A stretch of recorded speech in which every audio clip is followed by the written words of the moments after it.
Here are 10 Azorius cards you should be using in your next Azorius deck.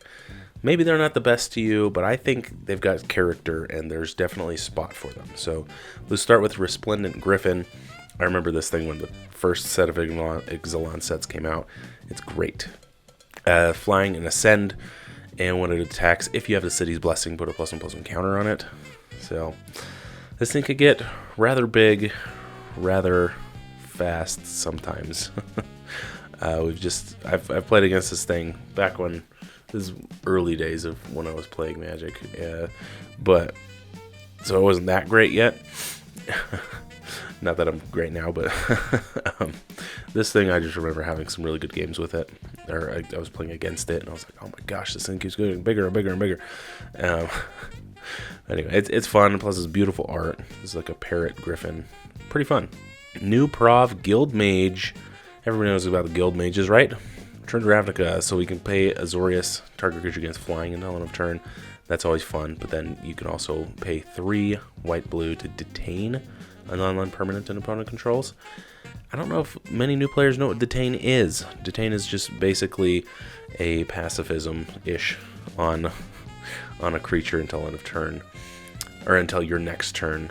The permanent can't attack or block, and its activated abilities can't be activated, which is always awesome. And you can run stuff that makes this cost less. So then you just pay, 3 or 2 for to detain things, and you don't even have to tap this to do that. So this is just kind of a fun thing to have in your deck. Cloud Cover. It's an enchantment, and whenever another permanent you control becomes the target of a spell or ability an opponent controls, you may return that permanent to its owner's hand.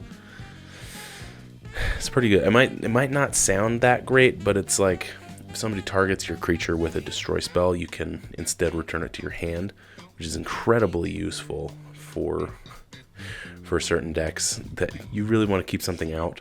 It's like, oh, then I'm going to kill that, and you're like, oh, dang it, I guess I'm going to return that to my hand instead.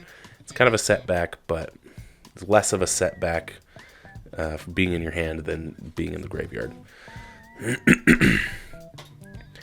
Cunning Breeze Dancer.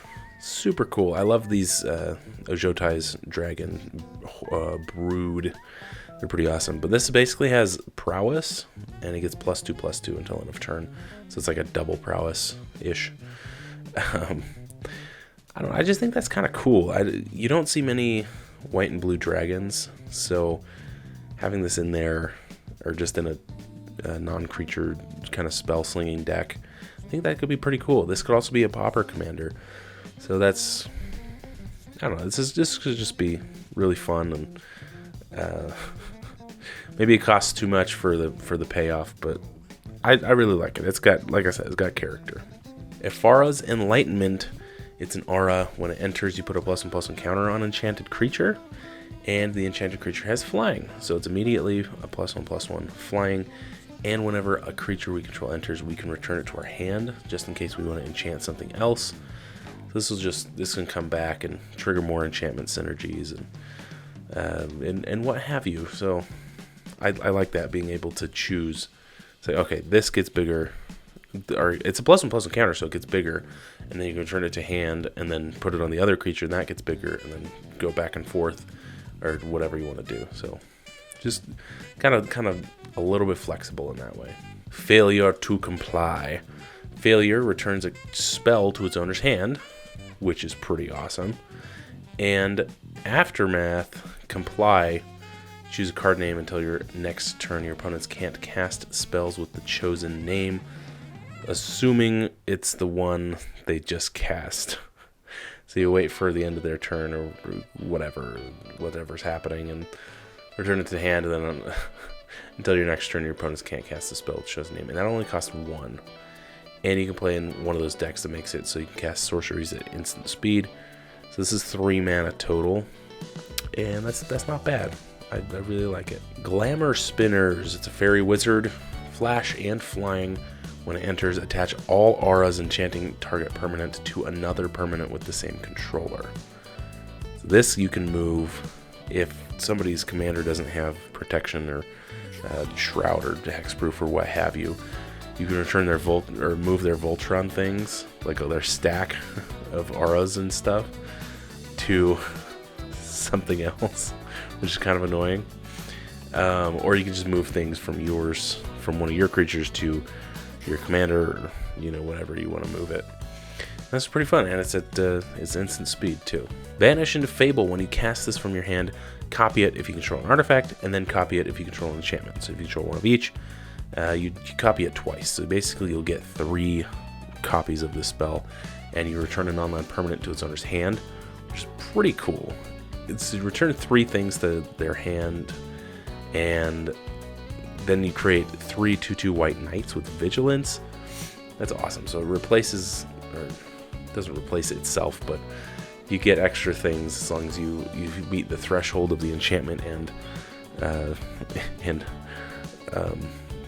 artifact. That's the one I'm looking for. It's pretty cool. I like it. For 6 mana, doing those 3 things and then making 6 power potentially, it's pretty great. Chromatic Armor. This guy's praising the sun at night with his tiger helmet and his neon little groin cover. So this is another enchantment aura. As it enters, you choose a color, and enters with a slight counter on it. And then you prevent all damage that will be dealt to enchanted creatures by the sources of the last chosen color. And then you can pay X to put a slight counter on it and choose a color. And X is the number of slight counters on it. So you pay 1, and then you pay 2, and then you pay 3, etc. But you can give your creature protection or prevent damage from the last source. So there's more efficient things and ways of doing this, but I think this is just kind of a fun, I don't know, you could do like a pre-Mander, whatever that is, pre-modern, pre-Mander type of commander deck with this, where you're using older cards.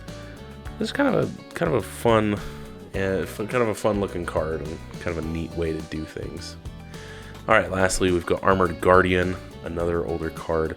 You can pay 1 white to give a creature you control protection from the color of your choice until end of turn. You don't have to tap it, so you can do that at instant speed. Because you do that if it tapped anyway at instant speed, but anyway, this is better. Or you can pay 1 blue to give it Shroud until end of turn. And it's a cat. And a soldier.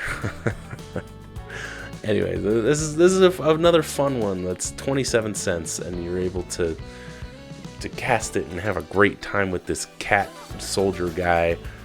And he's just this big, chunky looking dude, and he's gonna give your creatures protection.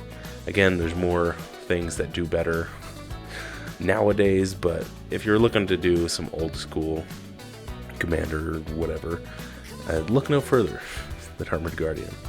Anyway, that's all I got. Make sure you guys check out the links in the description. There are affiliate links for Deckboxes, Playmats, and just cards and stuff. And the discount codes down there. Come on, it's a great time. Anyway, check those out, and make sure you join me next week for your weekly dose of magic.